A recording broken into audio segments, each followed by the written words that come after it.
Sebagai informasi, urutan yang bertanya dan menjawab sudah kita sepakati sebelumnya. Kami mohon kepada seluruh pasangan calon bisa menuju ke podium kembali. Silakan.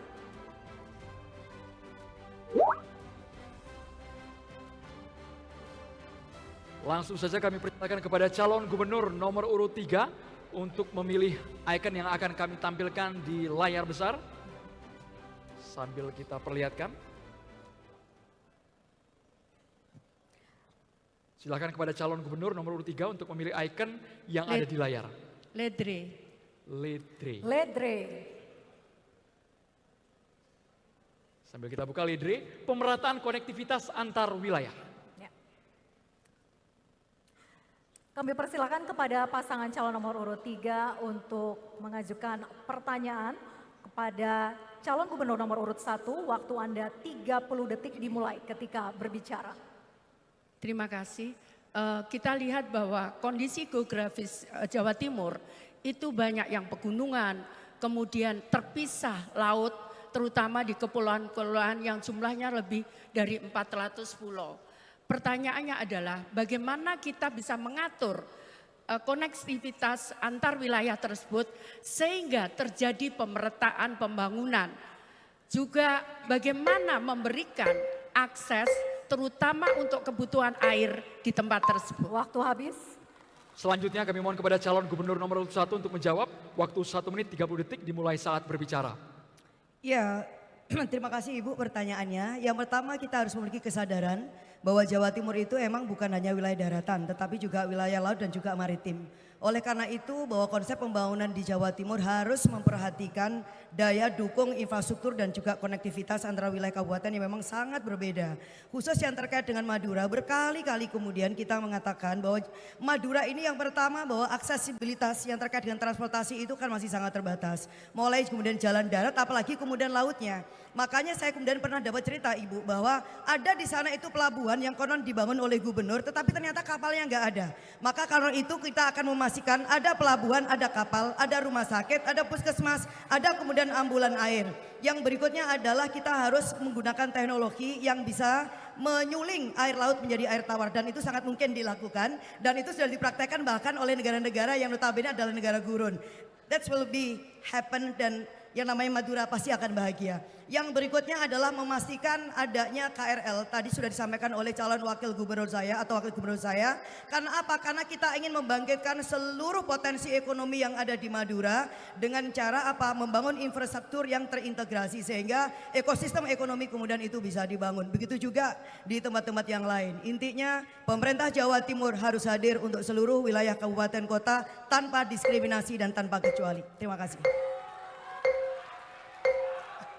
Baik, waktu habis. Berikutnya calon gubernur nomor urut 3. Silakan untuk menanggapi. Waktu Anda 1 menit dimulai ketika berbicara. Baik, beberapa wilayah seperti Trenggalek, Pacitan, mereka terletak di gunung-gunung yang mengakibatkan lamanya perjalanan transportasi tersebut. Nah kemudian kalau kita bisa menerobos akses itu dengan terowongan itu, maka dari yang selama ini 2 jam hanya bisa ditempuh hanya 40 menit.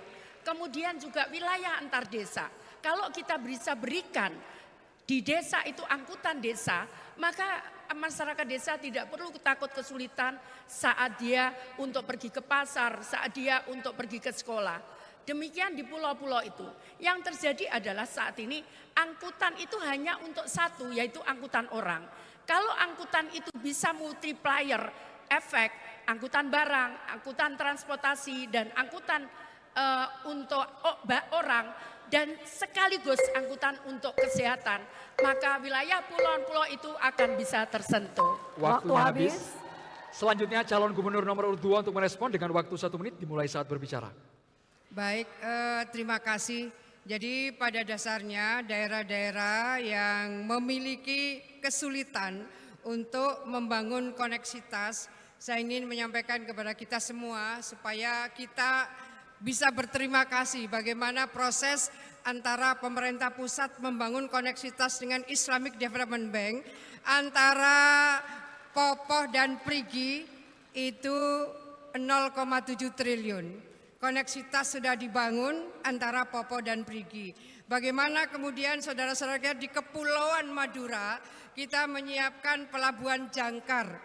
Pelabuhan jangkar ini ada di Situbondo, tetapi membangun koneksitas dari saudara-saudara kita yang ada di kepulauan-kepulauan Madura. Saya ingin menyampaikan bagaimana koneksitas dari saudara kita yang ada di Masa Lembu, karena terlampau jauh kalau bangunan ekonomi dengan Sumeneb, maka kita bangun koneksitas dengan Kalimantan Selatan. Baik, waktu habis. Berikutnya kami persilakan calon gubernur nomor urut 1 untuk memilih salah satu ikon yang ada di layar. Silakan. Saya akan pilih nama silawalan. Tahu takwa. Tahu takwa, kita akan buka subtema apa yang didapat? Infrastruktur pemukiman, air minum bersih, dan persampahan. Kami persilakan kepada calon gubernur nomor urut 1 untuk bertanya sesuai dengan subtema kepada calon gubernur nomor urut 2 dengan waktu 30 detik dihitung saat berbicara.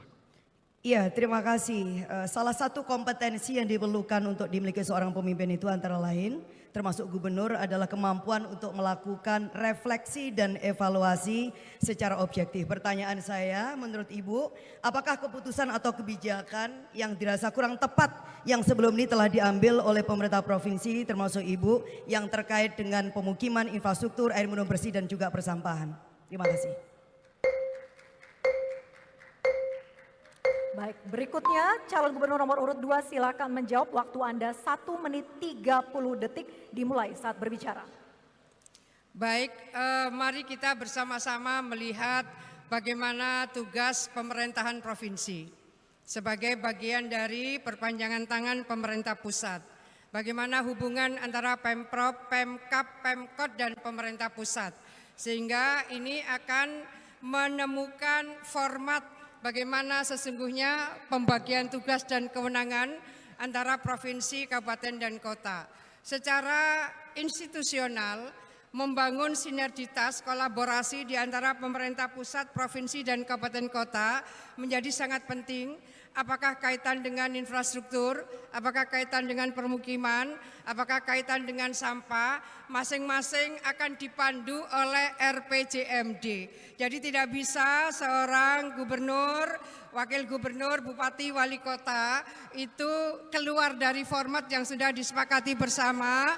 Ada RPJMN, ada RPJMD, kemudian ada RKP. Setelah RKP ada RAPBD, setelah itu ada Perda. Pada posisi seperti inilah betapa sesungguhnya partnership, kolaborasi, sinergi bukan hanya pemerintah pusat, provinsi, dan kabupaten kota, tapi bahwa antara private sector, antar perguruan tinggi, antar elemen-elemen strategis, dan komunikasi serta kerjasama kita dengan berbagai institusi dalam dan luar negeri, serta partisipasi masyarakat secara keseluruhan. Waktu habis.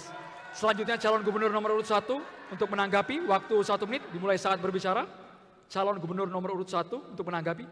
Ya, terima kasih untuk Bu Risma dan Ibu Kofifa. Itu artinya bahwa yang perlu untuk kita kembangkan adalah komunikasi yang efektif dan juga sebuah kepemimpinan yang transformatif. Sehingga kita bisa melibatkan, kita bisa mengajak dan bisa melakukan koordinasi yang sangat mudah dengan pemerintah kabupaten dan kota, dan semua kemudian diajak untuk melihat masalah secara bersama-sama. Karena tadi disampaikan bahwa nggak bisa sendirian. Oleh karena itu, yang namanya pemimpin itu nggak bisa hanya dengan asal waton perintah, tetapi juga menjadi teladan dan kemudian bisa mendorong dan rasa kepemilikan bersama. Itulah yang akan dikembangkan oleh Lulu dan Lukman, bahwa kita akan mengembangkan kepemimpinan yang transformatif dan kemudian kita juga memberikan keteladanan, sekaligus kemudian kita akan meningkatkan kapasitas dan juga SDM seluruh jajaran kita, termasuk juga pemerintah kabupaten dan juga kota. Kita punya best practices, kalau perlu kita ajak untuk sekolah bareng-bareng di tempat di mana ada contoh yang baik yang terkait dengan kerjasama ini. Ya. Baik, berikutnya calon gubernur nomor urut 3 untuk dapat merespon, waktu Anda 1 menit dimulai ketika berbicara. Terima kasih. Sebetulnya akses permukiman itu bisa dilakukan dengan sangat mudah dan sangat murah. Yang penting adalah bahwa masyarakat diajak untuk berpartisipasi. Di mana program-program kita ke depan adalah kita lakukan dengan padat karya dan gotong royong dengan seluruh masyarakat. Kemudian untuk penyediaan air bersih, Kita tahu bahwa di Jawa Timur ini banyak embung dan banyak sungai yang belum termanfaatkan dengan maksimal. Kalau itu bisa kita olah, maka itu akan menjadi sumber air minum baru di beberapa wilayah yang saat ini kekeringan. Demikian pula untuk persampahan. Tadi saya sudah sampaikan bahwa sampah itu mulai mempunyai nilai ekonomis yang sangat tinggi. Kalau kita bisa mengolah sampah itu dan kita bisa mengajarkan kepada masyarakat untuk bagaimana mengolah sampah itu, maka saya yakin tidak ada kampung kotor seperti yang terjadi di Surabaya saat ini. Waktunya habis. Selanjutnya kami persilakan kepada calon gubernur nomor urut 2 untuk memilih salah satu icon yang akan kami tampilkan di layar. Calon gubernur nomor urut 2 bisa memilih icon. Lorju. Lorju yang Makanan perubahan khas iklim. Madura ini. Baik, terima kasih. Salah satu yang menjadi problem yang harus kita atasi dari berbagai kemungkinan terjadinya bencana alam, tentu kita tidak ingin ada bencana alam, tapi karhutla ini adalah salah satu PR kita. Pemprov Jawa Timur telah berikhtiar melakukan aeroseeding. Kita melakukan semaian bibit dari udara. Itu artinya bahwa kita harus kerjasama dengan TNI AU, dengan Perhutani, karena harus dipetakan. Waktunya habis. Kami persilakan kepada calon gubernur nomor urut 3 untuk menanggapi, silakan. Baik. Jadi perubahan iklim mengakibatkan terjadi beberapa bencana, baik bencana fisik maupun bencana kemarau. Karena itu yang kita lakukan adalah memastikan saat terjadi hidrometeorologi yang cukup besar, maka kita bisa menjamin bahwa kawasan-kawasan tersebut bisa aman dari longsor dan banjir. Yang kedua adalah di mana di kawasan yang rentan tersebut kita bisa mengelola, kita bisa menanam kembali pohon-pohon itu untuk menjaga kelongsoran. Demikian pula dengan permukaan air laut yang naik akibat global warming, maka kita bisa membuat tanggul-tanggul yang kita akan realisasikan mulai dari Bangkalan sampai dengan Sumeneb. Dan di tanggul tersebut juga bisa dimanfaatkan untuk jalan. Kedepannya apabila jalan itu sudah bisa diakses, maka kita bisa bangun jalan itu untuk infrastruktur yang lebih ramah lingkungan seperti kereta api. Karena apa? Karena dengan angkutan kereta api memang itu lebih mudah dan lebih murah. Namun saat ini belum bisa dilakukan karena kita harus damai dengan masyarakat yang saat ini menggunakan transportasi dengan kendaraan bermotor. Yang berikutnya adalah bagaimana kita bisa menekan kendaraan angkutan untuk bisa lebih ramah lingkungan. Karena itu mari kita semua menggunakan angkutan. Waktu habis, berikutnya kami persilakan calon gubernur nomor urut 2 untuk menanggapi. Waktu Anda 1 menit dimulai ketika berbicara. Silakan. Baik, saya tadi menyampaikan kaitan karhutla. Karena itu PR setiap tahun yang dihadapi oleh Indonesia dan termasuk dalamnya adalah oleh Jawa Timur. Nah, pada saat tingkat keterjalan tertentu seperti Arjuno, tingkat keterjalan tertentu seperti Argopuro, tingkat keterjalan tertentu seperti Kelut, maka tidak mungkin kita menanam secara manual. Dan itu menjadi penting bagaimana sesungguhnya kita mencari format, melakukan inovasi untuk bisa memastikan bahwa hutan-hutan yang ada di gunung ini bisa kembali kita semai dan berikutlah mereka bisa menjadi bagian dari penyimpan air. Bagaimana cara melakukan modifikasinya, maka semua elemen yang terkait dengan aeroseeding itu akan kita libatkan bersama dan kita sudah melakukan itu selama 3 tahun berturut-turut. Harapan kita semua akan menjaga hutan-hutan yang ada di gunung-gunung kita. Waktunya habis. Selanjutnya kami mohon kepada calon gubernur nomor urut 1 untuk dapat merespon. Waktunya 1 menit dimulai saat berbicara. Ya, sesungguhnya perubahan iklim itu jelas-jelas dilakukan dan diakibatkan oleh kebijakan yang keliru dan sebuah sikap atau akhlak terhadap lingkungan yang tidak tepat. Ada sebuah ayat yang perlu untuk kita renungkan, Doharul fasadu fil bari wala bari bima kasabat aidinas.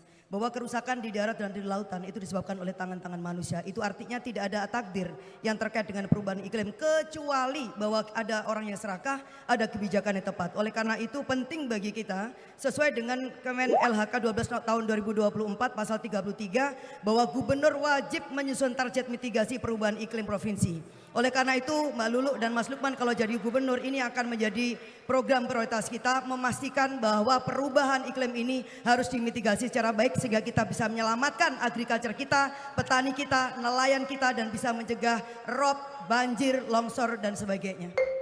Baik, masih ada sedikit waktu. Cukup? Baik, waktu habis.